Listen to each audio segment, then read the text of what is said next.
Naniniwala ka sa swerte? Do you believe in luck? Siguro it's more of like, I try to create my own luck. Okay. Yeah. Siguro like in a sense, yes, if you are good, if you're good to people, if you're nice to everybody, I feel like yung good energy babalik sa'yo. Karmic. And vice versa, kung meron ka naman, kung di ka ganun kabait, baka magbabawas na yung blessings mo, di ba? Pero for me, I believe in hard work, discipline.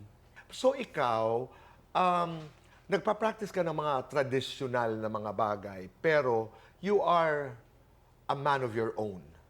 Ika nga, halimbawa, pag sinasabi mo, I still believe in hard work. Yeah. I believe in being kind and being good. Yeah. Oo. Naniniwala ako sa